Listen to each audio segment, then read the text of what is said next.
Hello, I'm David Huntstone, co-founder and CEO of Hub, and welcome to The Growth Engine, a podcast for senior marketers and leaders within the media and communications industry. Throughout this series, I will meet marketing industry heavyweights and get their perspectives on navigating the challenges and maximizing the opportunities of marketing for growth, providing you with the opportunity to learn from their experiences and put into practice some of their successful strategies and insights.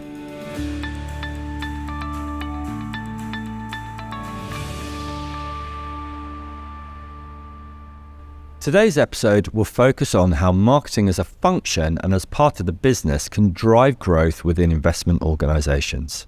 I'm joined by two guests today. My first guest is Andrew Kelly, a native New Zealander who spent many years working at Aberdeen Asset Management in a variety of roles.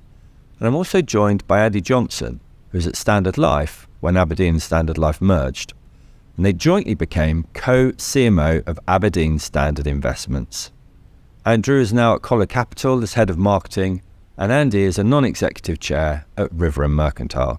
Thank you both for joining me. I'm really interested in the role that marketing plays within the growth strategy of investment management firms. Andy? Yeah, no, delighted to be here, David, and thanks for having us. Yeah, I mean, I think it plays a key role in terms of any growth strategy of any investment management organisation. I don't think it's always necessarily obvious to all the key stakeholders within those organisations about the importance that the marketing function in general actually has. But I certainly think in my experience, a lot of the activity which is undertaken by the marketing function is very supportive of the broader distribution effort. Now, there are certain things that I think generally are required. You have to have performance, you have to have product and a variety of different capabilities. But underlying that, how you get your message to market and professional fund buyers or retail investors, depending on the segment, is in large part supported by the marketing activity, particularly how you differentiate in a really crowded market where there's literally thousands of different capabilities out there. So I think it is kind of, the crux of a lot of the activity, but my own personal view is that I think sometimes it's not fully recognised within the organisations about the importance of the function necessarily takes. Yeah, I mean, I would echo all those points. Is becoming increasingly important for firms to differentiate and tell their story to the end customer. In the past, this industry has focused a lot on B2B2C, or just B2B, but now it's becoming a bit more down the B2C route. So telling your story clearly in a well differentiated, articulated way is crucial. Why do you think that is, that it's not fully recognised by other the sort of key stakeholders within firms, maybe at the C-suite level? Well, I think this industry is a technical industry, and it's typically led by analytical people who base decisions on data, and marketing has always struggled to define its ROI, and so I think there's a lack of understanding about that return on investment. I mean, we are in the investment game, and I think a lot of the C-suite who direct the businesses, without that appreciation, they struggle to, I guess, buy into it sometimes. That's changing for sure. I think leadership of certainly the businesses that I've worked in has had a much greater appreciation for marketing and that it's a sustained investment in the business. Yeah, I completely agree with Andrew there. We were very lucky. We worked within the sort of distribution function, and certainly the guy that headed that up when we were there completely got it and a massive supporter of us. There were other parts of the business, I think, within sort of finance functions that just maybe didn't have an appreciation of the marketing activity. So I remember quite vividly having some conversations, really looking for giving me a direct correlation, as Andrew was saying, between the amount of money you spent on that particular bit of marketing activity and money coming in the door. In a complex industry with lots of different dynamics, it's just really, really difficult to achieve that. And either you get it or you don't. The way that I remember finance categorized things, everything was advertising. So you had websites in every different market, you had a social strategy, you had your digital capabilities, you had this whole range of supporting capabilities, but for whatever reason, finance had categorized this as advertising. And they thought that we had this, Andrew and I had this monumental budget that we were kind of spending on advertising, which just wasn't factually accurate. So, I mean, the lesson for me there was really trying to work hard with those analytical types of individuals so they can understand these are the capabilities that we have, and this is how the attribution. And this is how we measure it. It's not necessarily about fund flow. It's about engagement and repeat visitors and all sorts of other things. We've spent a lot of work moving from generalist marketing to specialist and modern marketing. So having specialisms within the team of people who live and breathe a certain type of marketing, whether it's digital or creating great content. You still need the generalists who are perhaps out there in the field and have the relationships with the local press community. They know their competitor set, and then they leverage the specialists to execute. I think the industry in general has been quite slow to catch up with other industries and other sectors in the use of modern marketing capabilities. And I kind of think of this time of year when it's coming up to tax year end in the UK with ISAs and pension deadlines, and it's the same quarter page article in the Sunday Times, and that might be an effective kind of route for some organisations, but I think there's certain organisations that are still using fairly standard marketing engagement mechanisms from a number of years ago, maybe as part of their mix, but I think that the discipline has moved on and is a much more scientific discipline than it was many years ago. But I suspect that others haven't quite necessarily caught up with the multidisciplinary nature of what a modern marketing function necessarily does yet. I think that colouring and department here is I think it's still very much there in this industry. But if you look across to other industries, the marketing team tends to lead strategy, and it's a bit of an inverse relationship.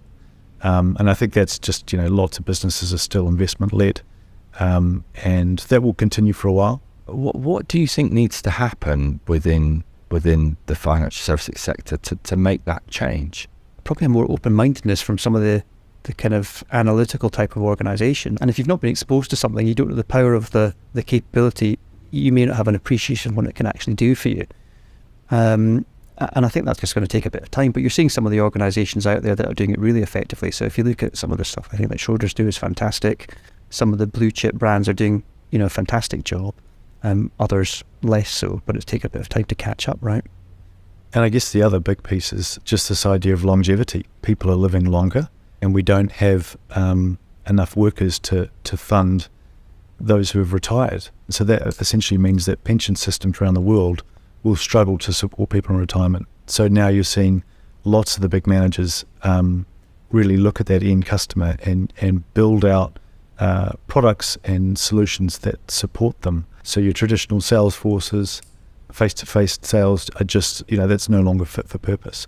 So the only way to reach them is through good digital marketing and having a digital presence that communicates to them the way that they like to be communicated, with simple messages, to build up that brand understanding. So they'll do business with you in the future. So you it's inevitable that this will happen. That's a big challenge, isn't it? Because not only do the organisations need to speak to more people, but they also need to hold that relationship for a much longer period of time. What are some of the other challenges that you think that the organisations face when it comes to achieving growth through marketing? Andy?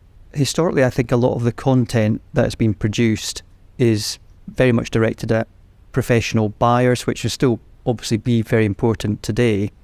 And there's been a lack of appreciation of what your average end consumer needs to understand, or is actually even probably interested in. So if you start chatting and speaking in investment garbage to an average Joe, then the chances are they're not necessarily going to engage with that kind of content and messaging. Now, within retail customers, I think there's also probably a tendency to assume that all retail consumers are the same, and it's a non-homogeneous bunch. So you ranges from very sophisticated, switched-on individuals who've got a very good understanding of what their investment needs are, to a whole bunch of people that don't even, when they invest in a pension, in a workplace scheme, for example, they don't even necessarily know they're invested in the stock market. So I don't think there's one size fits all in this. So a recognition that there are these changes going on, the types of engagement and messaging and content that is relevant to different segments of those consumer base. These things again take time, and they need long-term commitment. So year-on-year investment in things like content and brand are mandatory. Marketing sometimes is the leveler up on a P&L to get you through the year. I think it's a good point, actually, Andrew, because I think that's really important just now. So it's been difficult market conditions over the last 12 months or so. I think the risk is, and I've seen this all too often, is that when there's a difficult market environment, the easy thing to do is to reduce your spend on your brand. And therefore, it is this mindset of, again, show me empirically what the bottom line is and your ROI on this particular campaign, as opposed to taking a more holistic long-term view around about the fact that brand resonance and sustained investment in brand is going to be a key differentiator in the future.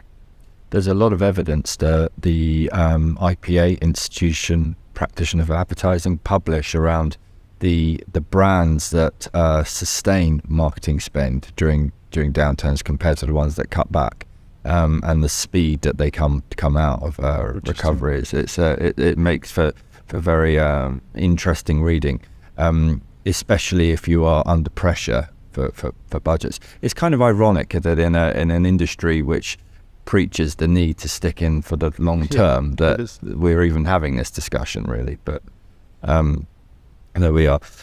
What do you think are the challenges that senior marketers face when developing their marketing strategies for the business to make sure that they're actually aligned to the overall corporate strategy, Andrew? Being super coherent and clear with what you're trying to do at a thematic level, and then working out how to tell more of a tactical message around the products and the territories that you're in. That way you can get much more mileage, because you get a global campaign, if you like, that's fairly esoteric but has an interesting angle. And then down at the product level, or the country level, you can actually spotlight the products that have a high propensity to sell or are more in vogue in that territory. So there's a bit of a tension that you've just got to manage. You really need great stakeholder engagement with the heads of distribution, the heads of geographies, etc., to make that all hang together. Essentially, the distribution teams, they want to go out there and sell, and they have a certain set of clients, some which are larger than others, and they want to hold those relationships, and sometimes feel that the marketing doesn't necessarily support them in holding on to those key stakeholder relationships. How have you navigated that, or joined the dots between the marketing teams and distribution teams to make each side understand the value that each other brings? Well, that's an age-old question and problem with sales and marketing, I guess. When you boil it down, clients shouldn't be owned by an individual; they're owned by the firm, and so you should be basing your decisions on that client based on what makes sense from a firm perspective. It's not Joe Salesman's job to own the client. That's obviously at odds with what lots of other people think, but we always sort of talked about it being a client relationship at a firm level. Of course, because people can leave. Yeah, absolutely. But I think through that closeness of working at all different levels, so at senior management level, at regional level, right down to marketing practitioners working in conjunction with individual sales teams. I think when that happened, then there was a far broader appreciation of the relative strengths of the sales function in the eyes of the marketeers, and conversely in the eyes of the salespeople in terms of what the marketeers were actually doing to support them. So that kind of coming together, the shared agenda, and also it's quite a powerful function, because there's nothing worse than having to face off to, I don't know how many different heads of desks, each wanting their own capability sold, when you've fine well there's no market demand for that strategy at a given period of time. If you've got the collective weight of a combined sales and marketing effort and unit going out to have those conversations, you're in a much more powerful position to influence the business.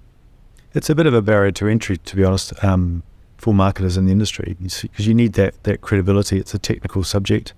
Investment management is a very technical subject, so we need to attract the right talent to come in who are intellectually curious about investment products, and take an interest in the macroeconomy and interest rates and how investments work, really.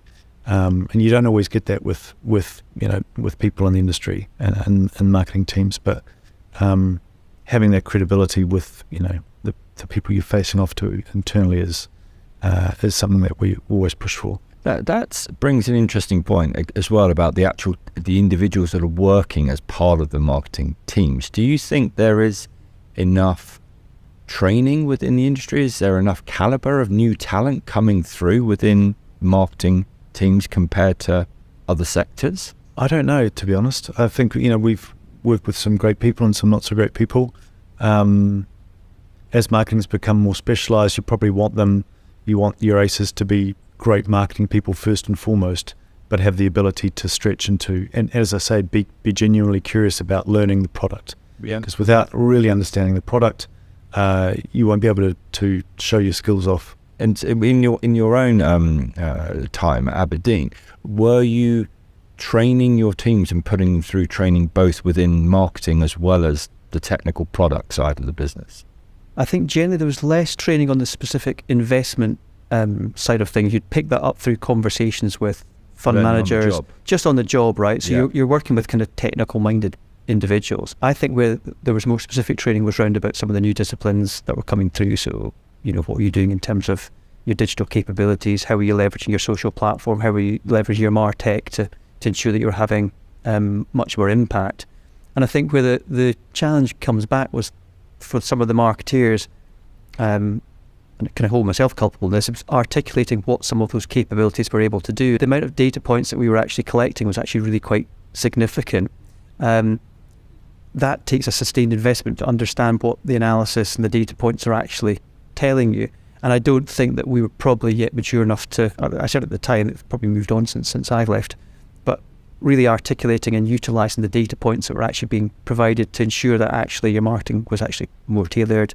You had a better understanding round about the specific content that was actually landing. And there was probably a more sophisticated way we could have utilised the data and insight that was actually coming up to inform future activity, and then also bring the other parts of the organisation that were non-technical marketeers doing this. And it struck me, David and I had a previous conversation around about something that you guys do in terms of the marketing audit, a digital audit. And even that stuff is fascinating, just going through your content estate. And if you can imagine an organisation like Aberdeen and Standard Life when they came together, just so much content. Yeah. And you just know that some of it's not being utilised. Most of it, probably. And so having the ability to really kind of use that analysis, and you've got some empirical evidence to go back, particularly in a very numerate industry, I think was something that is actually probably very helpful. Yeah, I mean, it's something that's always struck me. It's not, and organisations, large organisations, not just within the industry that we're talking about, the internal teams are tasked with creating so much stuff. They don't often just get the chance to actually look at it and check to see if it's actually working. So it's taking that time to actually see what works, what can be done better. And oftentimes we've worked with companies that you can actually do less, but actually if you just focus on doing better, you get better results. Content is it's obviously the backbone of marketing, and we I totally agree with your less but better mantra. I think getting content creators to think about the actual creation as being half of the job. The second half is how's it amplified, how's it actually piped out, how's it watched, read, heard. And that's a completely different discipline to someone whose job it is to write or to create content. Typically in the investment industry, it's technical content, so it's people who are ex-investors themselves, or people who really dial up that left-hand brain. You sort of need the right-hand brain to pair it with to get the most mileage. To me, that's a very exciting part of marketing, and as you're starting to gain more sophistication coming in marketing with behavioral science, you're introducing elements of kind of psychology, marketing science into it, and understanding the individuals. And the point that you've made earlier about actually needing to speak to much more of a retail audience as well, all of that kind of dials into that part, and making sure that the content that you're creating is actually speaking and resonating with those individuals. We did some research quite a few years ago now, was actually looking at how you could convert savers to investors. And we had to test savers and show them a number of websites of financial investment firms, and they were almost recoiling in terror. We actually filmed it, and they were just like, they felt it was impenetrable, and it made them feel stupid. And that is not the way to treat an audience that you're trying to persuade to come on a journey with you for the next 40, 50 years. So that's complete. Yeah, I mean, it's the asymmetry, and I've just been doing some work on this. So this sort of symmetry when you're selling to an institutional investor, you basically know similar amounts about the product. You're whether you're the investor, you're quite informed. You know that it's company A, B, or C. You're asking technical questions, and vice versa as the investor. As you go down the chain to more individuals, there's an asymmetry of knowledge. You're talking to the end investor who, as you rightly said, knows nothing, doesn't really want to know about it, and is quite scared about it, versus the firm that is, knows all the information about the product. So that's where brand really comes into play. You need to, just over a long period of time, sustain your brand investment to build up that at least a little bit of understanding about who you are, what you do, and that I think will help you. Andrew, could you tell me where you've successfully integrated a marketing initiative into a wider global strategy? I guess the big one that comes to mind was when this mega merger happened between Aberdeen and Standard Life. They became one, and we needed to communicate both internally and externally why this merger made sense. So we built a campaign called Extraordinary Connections, which really explained the virtues of the combined firepower and the combined breadth of product offering. And that really was a message to investors in the merged business, as in at a corporate level. It was a message to our underlying clients on both sides that this merger made sense. 1 + 1 hopefully will equal 3. And it was also a message explaining the rationale of the merger to this new group of people who were now work colleagues rather than competitors. So it was a pretty mammoth piece of work. But really, really important to land it, and it actually galvanised the two teams quite successfully, I think. Aberdeen Standard Investments, that was a new brand, a combination of Aberdeen Asset Management and Standard Life Investments. Year on year, before the merger and post merger, managed to hold its ground. So we were really happy with that. I thought it was an amazing campaign. I mean, there's kind of various different trials and tribulations financially of the business, but in terms of the impact of the campaign against the metrics that we set, it was enormously successful. And just even the ability to galvanise two organisations to do a fully integrated campaign across 40 different markets. Lots of moving parts. 2 new teams coming together, multiple different languages. I thought the results were really kind of something pretty extraordinary themselves. I want to come back to a point that we discussed earlier. There seems to be a rising importance given to from investment firms to the retail audiences, and I'm seeing this a lot within our own client base. And I just wondered what your views were on what the reasons for that could be from a kind of strategic point. Yeah, I think strategically, touched earlier around about the shift away from DB and so on and so forth, but within the inverted commas wealth market, and the dynamic remains that the vast majority of flows in the wealth market are still intermediated. So it's usually around about 95% will go through some kind of intermediary, be it a private bank, be it a wealth manager, an IFA, some kind of intermediary like that. And the trend basically is happening is that the asset managers sit at the end of the value chain owning the product. There's a danger of the fund manager and asset manager becoming disintermediated and far removed from the actual end investor themselves. If they don't have that direct connectivity with the end retail consumer, then they're not able to necessarily impact the product placement themselves, and they're fearing lockout. So hence why you're seeing dual strategies, I think, from a number of organisations where they're saying, right, we need to target the wholesalers, the professional fund buyers in these intermediary organisations, number one, but equally making sure that our content is resonating with end customers. so that there's an understanding and an appreciation of who those who the end customers are, and a recognition of the brand. But then secondly, making sure that that the end consumer's got an awareness of who you are, and if they see that in a model portfolio, for example, there's an appreciation. Oh, it's a decent company. I understand that Schroders or Aberdeen or whoever it is a good quality company, and I'm happy to have them in my portfolio. But I think that's the broad dynamic that's happening in the industry. Yeah, makes a lot of sense. Andrew, as we start to wrap up and bring this to a close, I'm interested to understand what's the most useful insight that you've discovered, which has helped you in your career of marketing and continues. Is there perhaps a nugget of wisdom that you could share?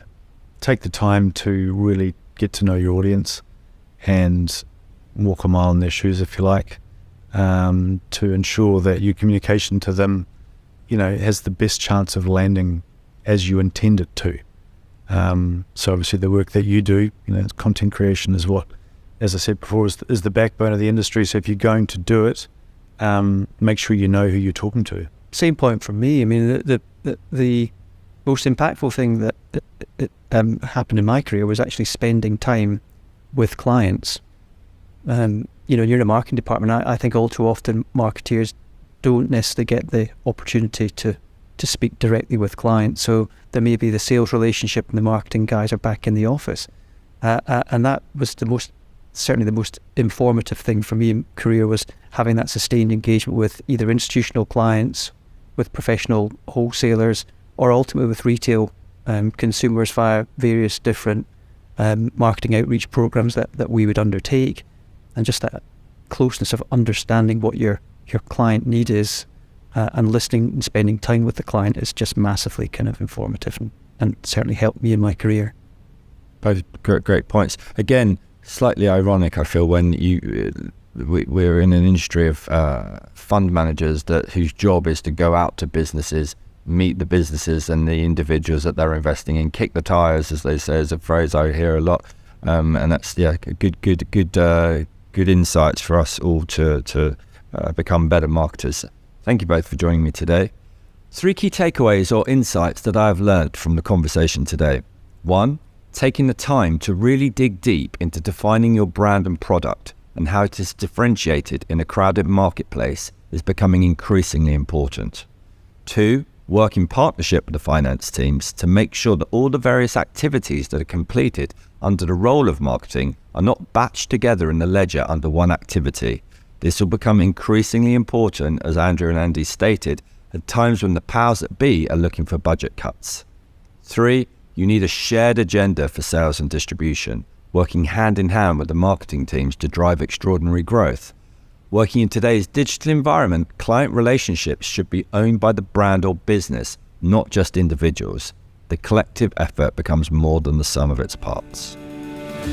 Please subscribe wherever you get podcasts from and follow us on LinkedIn for regular updates. If you'd like to hear more from us, sign up to our mailing list via hubagency.co.uk. If you want to find out more about our services, discuss a project or brief, then you can contact me at david@hubagency.co.uk.